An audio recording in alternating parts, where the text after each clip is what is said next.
La producción musical, si lo piensas, tiene como una forma de rombo, ¿verdad? Es como que partimos de una idea, empezamos a generar pistas en la grabación, en la edición, en la mezcla y luego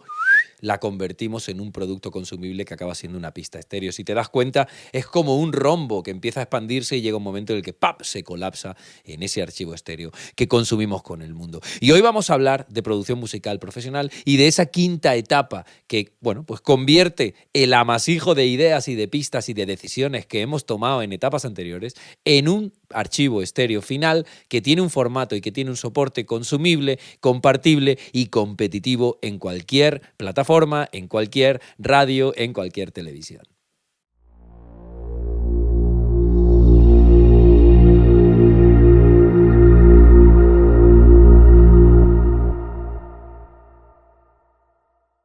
Saludos, camarada de produceaudio.net, espero que estés teniendo un día muy feliz. Yo hoy quiero compartir contigo información acerca de producción musical, información acerca de mastering, esa quinta etapa de la producción. Recuerda, repertorio, diseño sonoro, preproducción, grabación, edición, mezcla y mastering. Y bueno, como te dije en el vídeo anterior, yo creo que tanto la mezcla como el mastering ya son momentos de maquillar a la modelo. No podemos pensar en una mezcla como la salvadora de una mala grabación o de una mala canción, ni tampoco podemos pensar en el mastering como el salvador de una mala mezcla. Por eso hay que tener muy en cuenta que probablemente el mastering es momento de dar un pequeño retoque, dar un inflado y convertir esa mezcla a un soporte con una resolución y con una pegada y con una intensidad, bueno, porque está listo para competir, pero el mastering no va a arreglar una mala mezcla. El mastering no va a arreglar una mala canción. Y no podemos pensar en el mastering como el salvador de, bueno, pues de una producción que no se ha hecho bien o en la que se han tomado muchas decisiones incorrectas. De hecho, el mastering, bueno, originalmente se empezó a utilizar para equiparar las distintas canciones que formaban parte de un álbum o de un proyecto. ¿Para qué? Bueno, para que tuvieran el mismo volumen, quizá una coloración similar, es decir, para homogeneizar las canciones de un proyecto, por ejemplo, de un disco recopilatorio, como se hacían antes, donde había varios artistas que habían grabado en varios estudios diferentes y, bueno, pues se intentaba, digamos, tener una experiencia a lo largo de todo el álbum que nos permitiera tener una intensidad similar, una coloración similar y demás. Y por otro lado, bueno, pues se empezó a utilizar para empezar a subir volumen y ganar pegada, ganar intensidad, ganar, digamos, competitividad en un mercado que ha ido subiendo más y más y más los estándares de volumen final hasta el punto de que, bueno, hemos llegado a destrozar las obras de muchos artistas por ello. Pero en todo caso, como te decía, el mastering no es momento de arreglar, sino de rematar probablemente, ¿no? De maquillar a una modelo que viene siendo tremendamente guapísima a lo largo de todo el proceso productivo y que, bueno, simplemente necesita un retoque para poder recibir ya una sesión de fotos y convertirla en un, bueno, pues en un estándar de publicidad, ¿no? De hecho, en el resto de pasos de la producción musical que hemos hecho previamente al mastering, hemos estado pues trabajando, teniendo mucho cuidado con las etapas de ganancia y trabajando en niveles muy bajos, entre menos 15, menos 18, menos 20 decibelios full scale, que es la escala digital, o aproximadamente en el 0 búmetro en la escala analógica. Y el mastering también es momento, como te decía, de levantar esa presión sonora para que, bueno, pues nuestro producto final consumible tenga suficiente intensidad como para sonar en una lista de reproducción en Spotify o sonar en una radio junto a otras canciones y, bueno, pues que no haya una caída brutal de volumen o que no haya una diferencia brutal de textura con los temas, con las producciones con las que queremos competir. Y de hecho yo quiero compartir contigo hoy 3 consejos acerca del mastering, una vez más, mastering insertado en la producción musical profesional y, bueno, teniendo en cuenta que el mastering es la quinta etapa y, como te decía, es la etapa de rematar y de, bueno, pues de poner la guinda a un gran pastel, no es la etapa de salvar nada. Y de hecho el primer consejo es ese, no te fíes de tus sesiones de mastering como, bueno, una mezcla que no termina de sonar ya la arreglaré en el mastering. Te lo he contado en vídeos anteriores, yo suelo trabajar pensando que no existe la etapa posterior y yo suelo grabar pensando que no voy a poder mezclar y que tengo que conseguir el sonido final tan cercano como sea posible a ese objetivo que yo tengo para poder incluso que mis pistas de mi grabación con una pequeña mezcla estática ya suenen en un coche. Incluso tiendo a mezclar pensando que no existe el mastering e intento hacer todo mi procesamiento para conseguir el sonido final que quiero y digamos en la textura final competitiva que necesito pensando que no existe el mastering. Por eso el primer consejo que te doy es no te confíes en esos chungo tips de la cadena de mastering perfecta para tu mezcla de rock, porque eso no existe. Ninguna cadena de mastering va a salvar una mala mezcla. Mejor que remates bien tus mezclas y que las trabajes a conciencia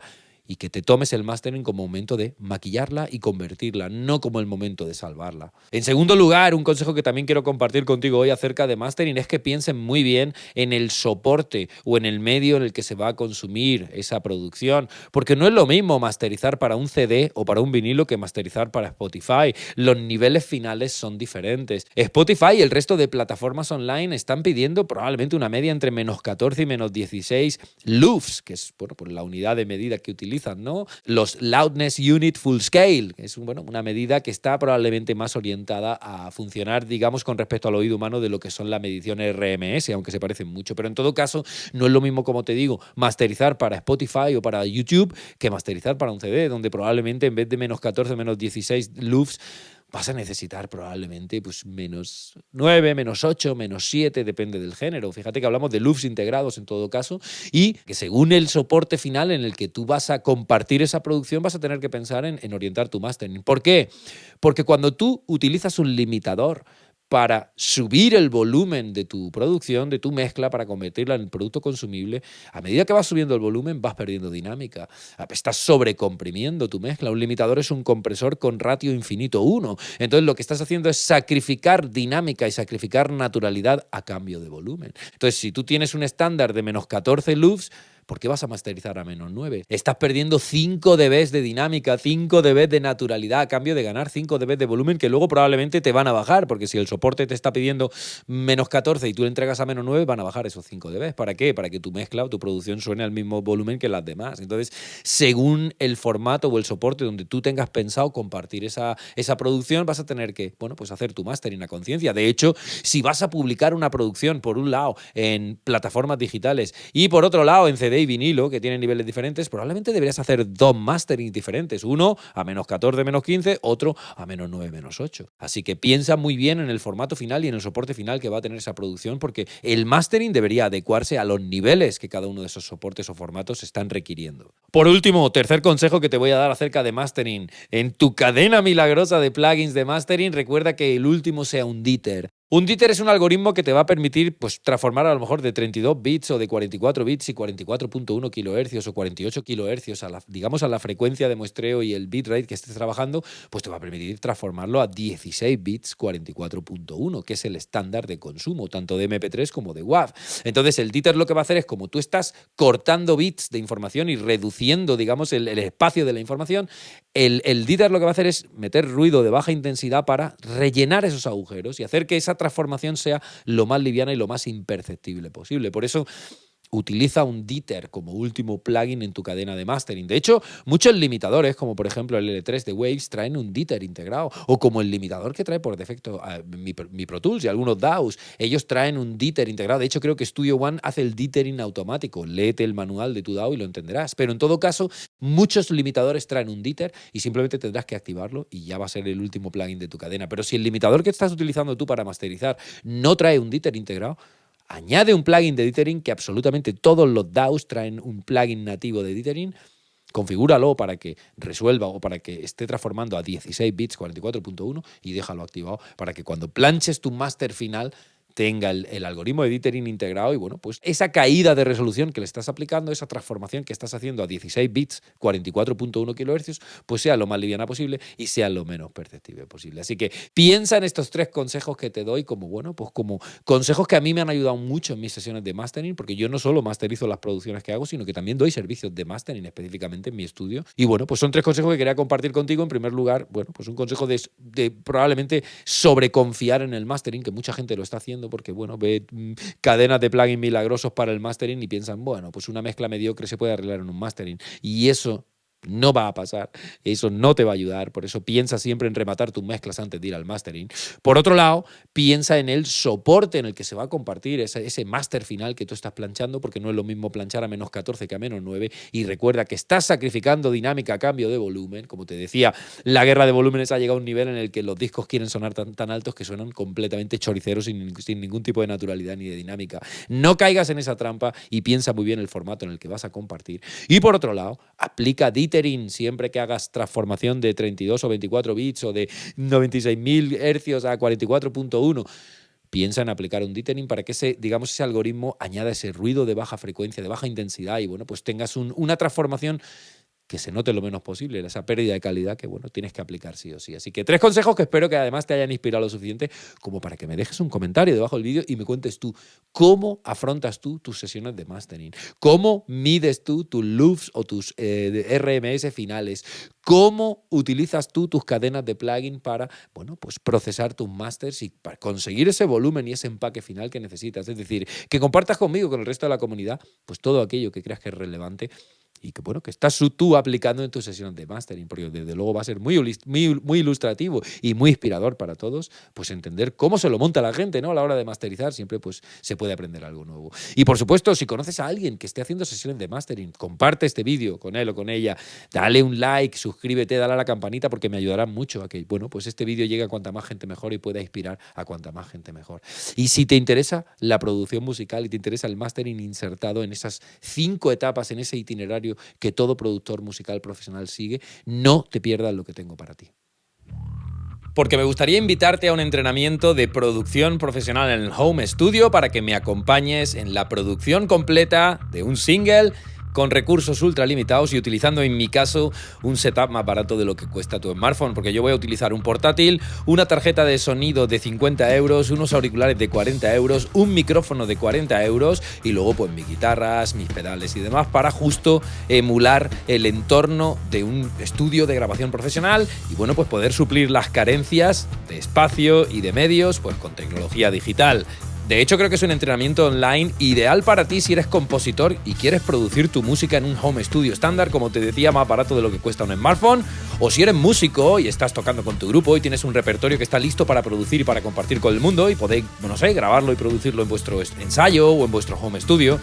O incluso si eres productor musical y quieres simplemente aprender el proceso completo desde la idea musical al disco, porque, como te decía, yo voy a trabajar en un entorno ultra limitado, pero voy a trabajar emulando el itinerario que sigue un productor musical profesional en un estudio analógico de $1 millón. Es decir, que la metodología es idéntica y lo único que será diferente será el entorno en el que se va a trabajar. Tú trabajarás en tu home studio, yo trabajaré en el mío, pero ambos vamos a aplicar la metodología de un productor musical profesional, porque lo que queremos es que nuestra obra acabe compitiendo en el mercado con las obras que producen esos productores profesionales. De hecho, se trata de un reto interactivo y 100% práctico que en primer lugar tendrá 4 videolecciones con, bueno, la teoría básica acerca de las 5 etapas de la producción musical y además la práctica para que tú veas cómo yo voy aplicando en tiempo real cada una de esas 5 etapas en mi producción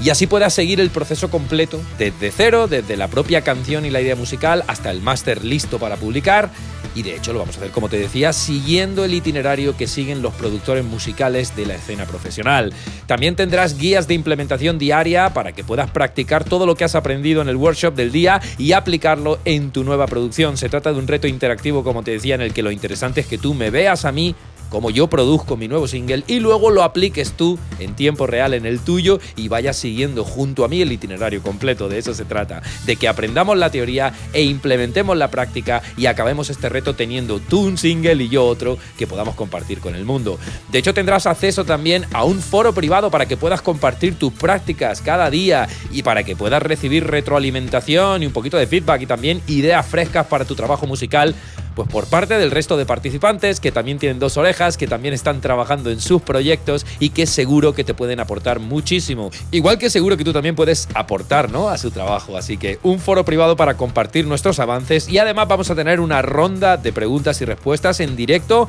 para que puedas resolver junto a mí cada una de tus dudas y para que puedas compartir tus avances en vivo y junto al resto de participantes. De hecho, hay mucho más dentro de este entrenamiento que he preparado para ti. Vamos a tener entrevistas con profesionales del sector, con productores musicales que trabajan en estudios analógicos, con productores musicales que trabajan en estudios híbridos y que dan servicios en remoto, con managers, con programadores de salas de conciertos para que tengan no solo la información desde la idea musical hasta el producto listo para compartir, sino también un poquito de información práctica para que una vez que tu single haya sido publicado, pues bueno, tengas una noción de cómo puedes presentarlo en directo, cómo puedes montar una gira o cómo puedes ponerte en contacto con una sala para cerrar acuerdos. Es decir, es un entrenamiento 100% práctico que aborda desde la primera idea hasta incluso compartir tu música en vivo con el resto del mundo y, bueno, pues ponerte en funcionamiento, que de eso se trata. De hecho, lo único que necesitas para participar en este entrenamiento de producción profesional en el home studio, en primer lugar, es obviamente una canción tanto una canción original como una versión que simplemente esté terminada y lista para producir.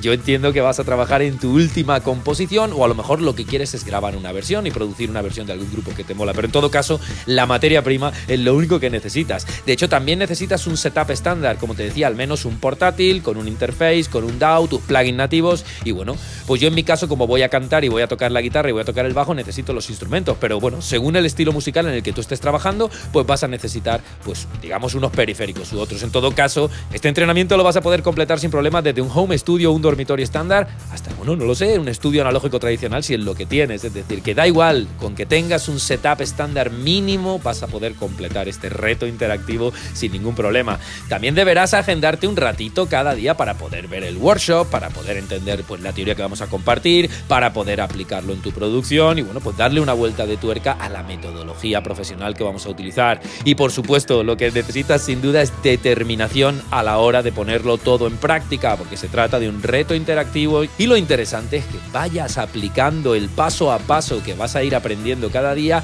en tu nuevo single o en tu nuevo disco y así pues bueno, podamos ir de la mano y en paralelo produciendo nuestra nueva obra. Así que se trata de un reto interactivo que desde luego va a ser tremendamente divertido y tremendamente creativo. Y lo único que tienes que hacer para reservar tu plaza gratuita es en primer lugar visitar el enlace, introducir tu email y tu nombre y así podrás recibir en tu bandeja de entrada cada uno de los vídeos, cada una de las guías de implementación, todos los contenidos complementarios y demás. Lo único que tendrás que hacer una vez que tengas el enlace, por ejemplo, al primer workshop es mirarlo con calma, aplicarlo en tu nuevo disco y entonces irte a nuestro foro privado y compartir tus avances para, bueno, recibir un poquito de feedback, recibir ideas frescas y seguir avanzando en compañía de otros. Y por supuesto también anota tus dudas porque vas a poder compartirlas conmigo y vas a poder resolverlas junto a mí en directo en la ronda de preguntas y respuestas que vamos a celebrar en vivo también. Así que si estás listo para producir tu mejor disco hasta la fecha, no te lo pienses, reserva tu plaza gratuita en este entrenamiento de producción musical profesional en el Home Studio, en el enlace que está apareciendo en pantalla y que tienes en la descripción de este vídeo. Produceaudio.net/evento. Va a ser sin duda el evento del año, estoy deseando verte allí, que tengas un gran día. Chao, chao.